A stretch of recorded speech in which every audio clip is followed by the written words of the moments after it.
Hey everyone, today we're removing the rear wheel from a Honda Deauville. This is the 700 model, but the process is basically the same for the older 650 model. The first thing you'll have to do is remove your rear license plate holder, the one with the Honda badge on the top. This is different for the 650 model. So on the 700 model, what you'll have to do is open the panniers, and my assistant will show you that now. So you open up the panniers, take the seat off, then open your panniers. And in here, you can guide the camera in here, you'll see that there's a number of bolts which are usually in here. One here, one here, one here, one here, here, and there's a screw in the middle of the baguette hole, which you probably can't see in the video. But get all of those out, do the same on the other pannier. I'm just going to close this for now. So get those screws out, and then you'll have to kind of tug at the rear license plate holder. There's a couple of lugs down here which fit into rubber pads just above or underneath the brake light. So they need to be kind of pulled out. They're the lugs that those bolts screw into. As you can see, this is also the rear mud flap. Lots of dirt and mud gets sprayed up onto this. As you take that out, the rear license plate light, which fits in here, just it's one twist and it pops out. Don't forget about that. Now that'll give you a lot more room to work with in order to get the rear wheel out. Now, there's lots of people on various forums and Deauville forums and stuff that will tell you that you have to raise the bike onto a massive platform in order to get this rear wheel out. But actually, all you need is the space made by the taking out that rear license plate holder. So you try and have a look.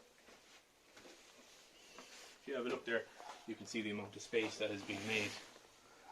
So there's the rear wheel turning, and that can now come out once we have a few bits and pieces done inside. One of them is in here, the brake caliper.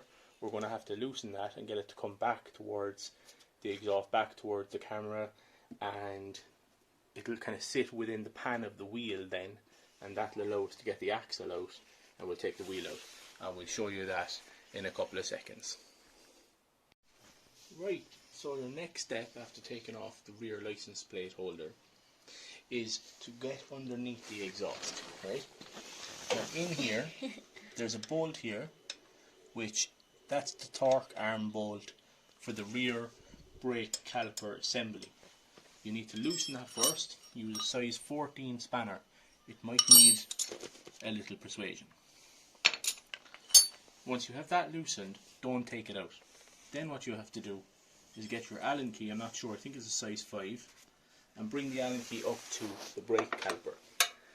There's just about enough space between the caliper, the exhaust, and the bottom of the pannier for you to be able to get a Allen key in here. And if it's a long one, that's all the better, because you're going to need, like mine isn't, my Allen key is not that long. It stops here, so I can't really turn it. Now I can here because I've loosened it. So initially what I did was, the bolt is about that deep, so get the Allen key in, make sure it's flush. Make sure it's flush in here. Make sure it's really tight in with the brake pad pin, Allen bolt. Make sure it's tight, because if you round this, it's going to be really, you're going to have to take the exhaust off, and there's going to be a lot of pain involved. So make sure it's nice and tight. Spray some WD-40 or other kind of penetrating fluid in here beforehand if you can, and just give it a good kind of tug anti-clockwise, and that'll come out. So you'll see me, I'm going to take it out now, right?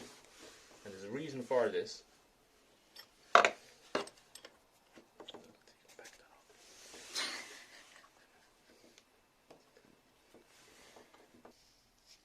Now, so that's your brake pad pin, and that's the Allen bolt there. It's quite deep inside the caliper. So we have it out now. There's a bit of grease on it because this was serviced over the summer. So I'm going to put that down and revisit that later on. But that gives us the opportunity to go and remove the brake pads themselves. And the reason for this is that we're making space. We're making some space for the caliper itself to swing around. You'll see what I mean by that in a little while. They're a little bit tough to get out actually, but if you spin the wheel, the brake pads, they're in good nick. You spin the wheel, they come out. There, they're brand new pretty much. And we'll keep those over here, keep them clean stuff later on. And as you can see now, there's a lot more room up in here. Perfect. Next thing for us to do is we're going to back this bolt off a little bit. Here, this is the, it's hard for you to see, but that bolt there is the axle pinch bolt. So we'll back that off a little bit before we go any further, and we'll come back to you in a second. What's going on? It's on. Yeah. Oh no, stop it, stop. Right, now, once you have the pads out, the next job is to remove the torque arm bolt for the brake caliper, which is stuck here underneath the exhaust. There you should put a little lip on, you know, like a little indentation in the exhaust, so you could get a proper, spanner in there. But if you have the Honda Supply toolkit, you can get their size 14 or this kind of a size 14 in there, like so. And again, might take a bit of persuasion. So, penetrating fluid, hammer.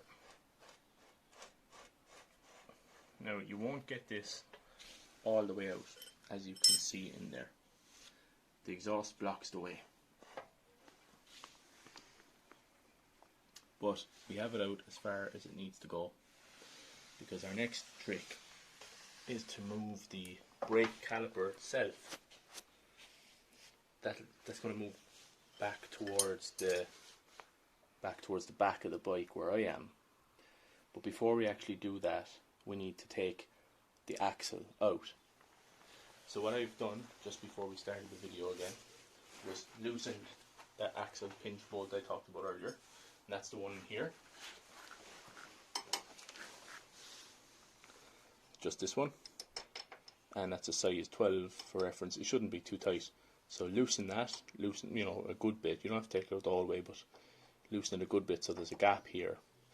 And then use the size 27 socket supplied in the toolkit, or if you have a flat one of your own, this kind of one, like that. That's your rear axle bolt. Look, the exhaust is in the way again. That's why a lot of people take the exhaust off to do this job, but you don't have to. It's a size 22 on the other side of the wheel, so make sure there's something gripping that. That's why it's turning. I have a size 22 on that, I'm able to turn it. I'll take this size 27 bolt off.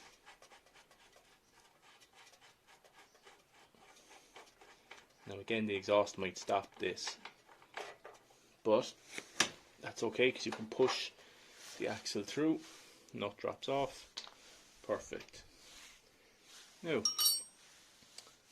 we're going to pull the axle out from the other side, and you might have to show them that on the other side there. There's the axle coming out. It's nicely greased. That's coming out from the drive shaft side of the swing arm assembly, and that's going to give us the room. If you come around to the other side again, sorry. But now it'll make sense, because you'll see down here that we now have a gap between the brake caliper torque arm and where the axle was, and we can now pull. No, not yet. The axle is still in a bit too far. Now it's out a little bit more, and that allows us to actually move the brake caliper. Hang on now with me here. So the wheel now is essentially just resting on the drive splines from the drive shaft, and there's a couple of spacers, so just make sure that they come out cleanly and the right way. Make sure they go back in the right way, I should say. And the reason I can't move this caliper back is because of that bolt underneath that we can't get out because the exhaust is in the way. So look, can't get that one out, which is stopping the caliper from rotating backwards, which is the way it's designed. But with the axle now fully out, I can just about move enough of the wheel that I can bring it off of the drive splines and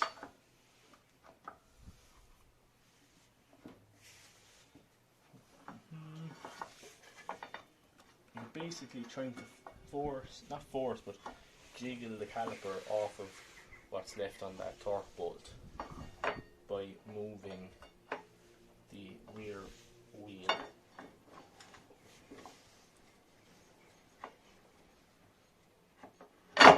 There we go. Jiggle it around, pull the bolt out and push the torque arm in if you can. An assistant is handy for this kind of thing. Once you've done it a couple of times, it's not too hard. Holding the wheel is the difficult part because it's quite heavy. Now that you have the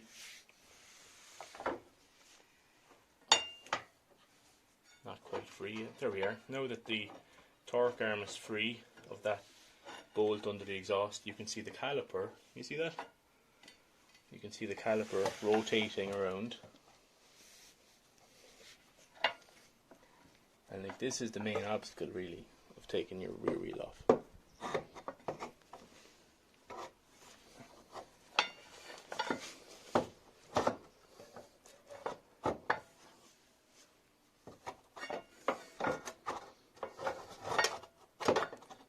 That is fairly nasty noises there. I'll move the wheel out.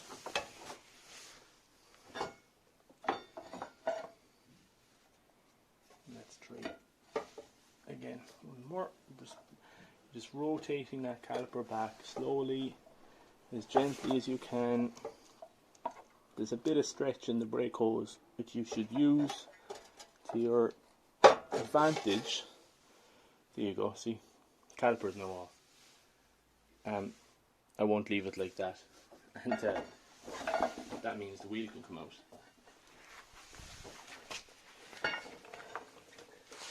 And the wheel actually gets caught in that little torque arm bolt underneath the exhaust as well, so you have to kind of pull at the tyre a little bit. There you go, the wheel is off. And that's how you get the wheel off of the Deauville 700. It's a little bit easier on the 650 actually, because the brake caliper is smaller. These are bigger 3-piston brakes for the Nissan linked brake and ABS system on the 700 model. So there you go, how to get the wheel off of a Deauville 700 without taking panniers off, exhausts off, or suspending it from a height.